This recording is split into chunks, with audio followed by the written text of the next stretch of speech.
दर्शकों नमस्कार। मैं सुजय प्रकाश उपाध्याय हूँ। मैं एक ज्योतिषी हूँ और आज आपके सामने जो स्क्रीन पे कुंडली दिख रही है वह कुंडली है दक्षिण भारत के सुपरस्टार श्री रजनीकांत जी की। इनका जन्म 12/12/1950 को बेंगलुरु में हुआ था, करीब 11 बजे के आसपास दिन में। इनकी जो कुंडली है वह सिंह लग्न की कुंडली है। इनके दूसरे भाव में शनि और केतु है। इनके पंचम भाव में शुक्र और बुध हैं। इनके चतुर्थ भाव में सूर्य है। इनके छठे भाव में मंगल और चंद्रमा है। इनके अष्टम भाव में राहु है। इनके सप्तम भाव में बृहस्पति है। हम इनके नौमांस की भी चर्चा करेंगे, क्योंकि नौमांस को देखे बगैर किसी भी निष्णात ज्योतिष को फलित करना ही नहीं चाहिए। क्योंकि कहते हैं कि यदि लग्न कुंडली वृक्ष है तो उसका फल नौमांस है। तो हम बात करते हैं इनकी कुंडली की, चर्चा करते हैं, इनका विश्लेषण करते हैं। इनकी कुंडली का सबसे इंस्ट्रूमेंटल ग्रह बृहस्पति पूर्ण दृष्टि से लग्न को देखता है।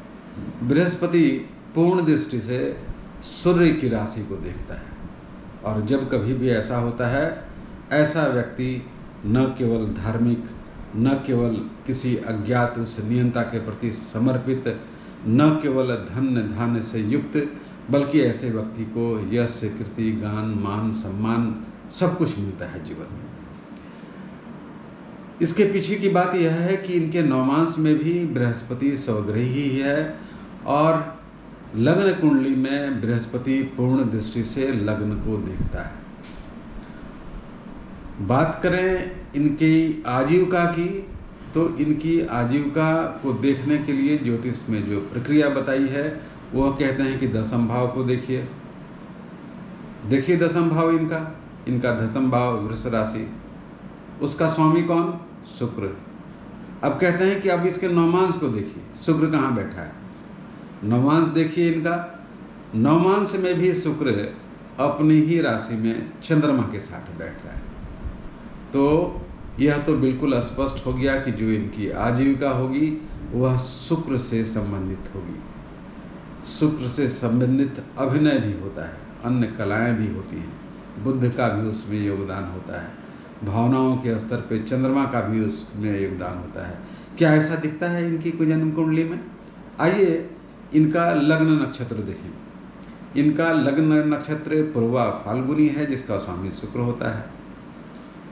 और इनका सूर्य जिस नक्षत्र में है उस नक्षत्र का नाम है ज्येष्ठा, उसका स्वामी बुध होता है। और इनका चंद्रमा जिस नक्षत्र में है उस नक्षत्र का नाम है श्रवण, और उस श्रवण का स्वामी चंद्रमा होता है। तो शुक्र, बुध और चंद्रमा के मणिकांचन संयोग से अभिनय का जो मिसाल इन्होंने पेश किया, इन्होंने जो शैली में पदार्पण किया फिल्म जगत में, उससे यह न केवल विख्यात हुए बल्कि एक उदाहरण पेश कर गया कि कैसे कोई आदमी बहुत छोटे से, बहुत सामान्य से विशिष्ट हो सकता है और कैसे ज्योतिष इन बातों को प्रकाश में लाती है, कैसे ज्योतिष इन चीज़ों को समझ पाती है। अच्छा, इनके बचपन की बात करें। माता का भाव क्या होता है? माता का भाव होता है चतुर्थ भाव। चतुर्थ भाव में सूर्य बैठे हैं। शनि की दृष्टि बड़ी खराब होती है। जरा शनि की दृष्टि देखिए, पड़ती है इन पे। जी हाँ, तीसरी पूर्ण दृष्टि शनि की पड़ रही है चतुर्थ भाव पे। संभवतः इसी कारण से जो शुरुआती जीवन इनका रहा होगा वह माता के विहीन रहा होगा। माता की मृत्यु इनके बहुत बचपन में हो गई होगी, ऐसा इस कुंडली से भी प्रतीत होता है। इस कुंडली में मैंने कहा कि चंद्रमा, बुध और शुक्र से इनका व्यक्तित्व बनता है, निखरता है।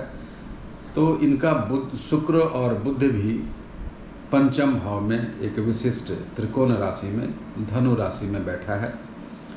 और इस तरह से इनकी आजीविका सूर्य, शुक्र, बुध और चंद्रमा, शुक्र अभिनय, बुध की शैली और चंद्रमा की संवेदनशीलता और भावुकता, इन सब के मिश्रण से ये एक अभिनेता बने। और न केवल अभिनेता बने बल्कि सफलता की उत्कर्ष को छुआ, सफलता के चरमोत्कर्ष को छुआ, सफलता के सर्वोच्च शिखर पे पहुँचे, आकाश की ऊंचाई इन्होंने छुई, अद्भुत व्यक्तित्व इनका बन पड़ा। और समाज के बीच में दक्षिण भारत में लोग इन्हें भगवान समझते हैं। मैंने तो कभी अखबार में पढ़ा था कि किसी इनके फैन ने अपने घर में इनकी मंदिर भी बना रखी है। तो इस स्तर की इनकी लोकप्रियता है, इस स्तर के ये फेमस हैं, जो इनकी कुंडली से दृष्टिगोचर हो रहा है। इनकी कुंडली में वैसे कई योग हैं, वैसी योग हैं, सुनफा योग है, अनफा योग है, दुर्धरा योग है, चंद्रमंगल योग है, विमल योग है। लेकिन धन के लिए जो हम हिंदू लग्न का प्रयोग करते हैं, इनकी कुंडली में प्रयोग कीजिए ना। लग्न से नवम मंगल, मेष राशि का स्वामी मंगल, और चंद्रमा से नवम कन्या राशि बुध। दोनों की कला कितनी है? मंगल की कला 6 और बुध की कला 8, टोटल हुए 14। 12 से विभाजित कीजिए, शेष बचेंगे 2। चंद्रमा से काउंट कीजिए 10 और 11। कुंभ राशि आती है और वहाँ कौन बैठा है जरा गौर से देखिए। वहाँ बैठा है बृहस्पति।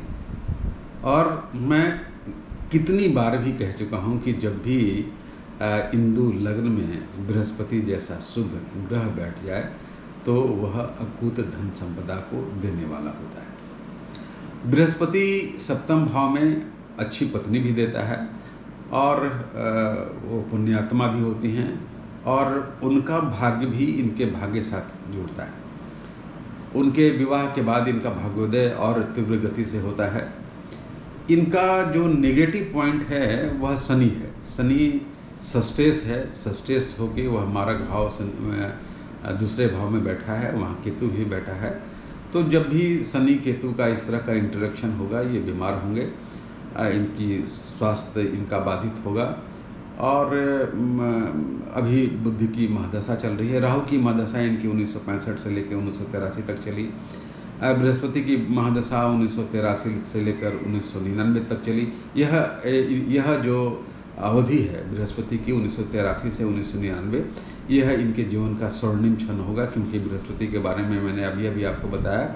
इनके कुंडली में बृहस्पति केंद्र में बैठा है, न केवल केंद्र में बैठा है, वह इनके लग्न भाव को पूर्ण दृष्टि से देखता है। न केवल लग्न भाव को पूर्ण दृष्टि से देखता है बल्कि वह नवमांश कुंडली में पराक्रम भाव में सौग्रही होकर बैठता है।